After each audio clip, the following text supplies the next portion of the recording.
लोकसभा चुनाव की तारीखों का ऐलान हो चुका है। मध्य प्रदेश में बीजेपी ने 29 सीटों पर अपने प्रत्याशियों के ऐलान के साथ ही प्रचार भी शुरू कर दिया है, लेकिन मुख्य विपक्षी दल कांग्रेस अब तक आम चुनाव को लेकर सुस्त ही नजर आ रही है। कांग्रेस ने एमपी में अब तक सिर्फ 10 प्रत्याशियों की घोषणा की है। बाकी बची 18 लोकसभा सीटों को लेकर पार्टी में माथापच्ची जारी है। आखिर ऐसी कौन सी वजह है जिसके चलते विधानसभा चुनाव की तरह ही लोकसभा चुनाव में भी कांग्रेस को प्रत्याशी तय करने में पसीना आ रहा है? देखिए बंसल न्यूज डिजिटल की ये खास रिपोर्ट। देखिए, मैं सोचता हूँ कि हमारी कम से कम 12 से 13 सीटें आनी चाहिए। मैंने भी कई जगह बात करी है।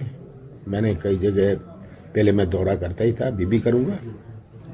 और ये जो हवाबाजी है, ये माहौल बनाने की बात है, ये हर राजनीतिक दल करती है, पर इसमें बीजेपी माहिर है।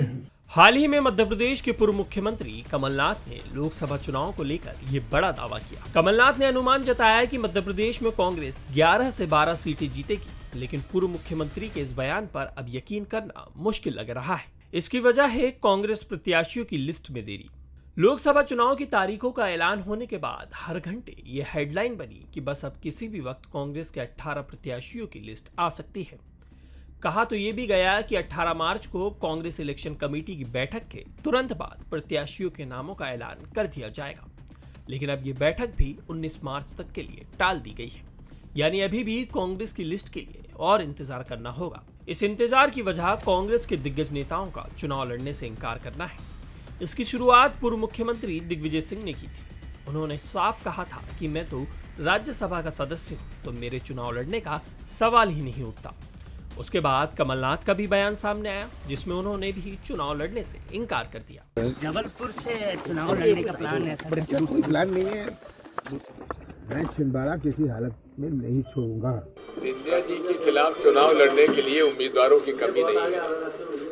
जहाँ तक मेरा सवाल है, मैं राज्यसभा का अभी सदस्य हूँ और 2.5 साल 2.25 साल मेरे पास और हैं। इसलिए अभी मेरा कोई इरादा लोकसभा चुनाव लड़ने का नहीं है। उधर पीसीसी चीफ जीतू पटवारी का भी एक बयान हाल ही में सामने आया था, जिसमें उन्होंने कहा था कि कांग्रेस इस बार 50% से ज्यादा युवाओं को लोकसभा चुनाव लड़ाएगी। हालांकि इसके उलट चर्चाएं तो ये भी है कि जीतू पटवारी तो खुद ही चुनाव लड़ना नहीं चाहते। अपनी लोकसभा की पूरी प्रिपरेशन टिकट वितरण की कर ली है। पैनल्स बन गए हैं, सही समय पे टिकट वितरण होगा। 50% टिकट हमने निर्णय लिया है युवाओं को देंगे। युवाओं को मीन्स जो युवा कांग्रेस की परिधि में भी आते हैं और जो 50 साल से नीचे के होंगे। 50% टिकट कांग्रेस पार्टी नए लोगों को देगी, यूथ को देगी। पिछले साल हुए विधानसभा चुनाव में भी कांग्रेस ने लिस्ट में देरी की थी। हालांकि उस वक्त कांग्रेस के लिए राहत की बात यह थी कि एक सीट पर 15-15 नेता चुनाव लड़ना चाहते थे, लेकिन इस बार माहौल अलग है। लोकसभा चुनाव में तो कांग्रेस के पास प्रत्याशियों का सूखा पड़ा है। विधानसभा चुनाव में प्रत्याशियों की घोषणा में देरी का जो खामियाजा कांग्रेस को उठाना पड़ा, उससे तो हम सब वाकिफ ही हैं।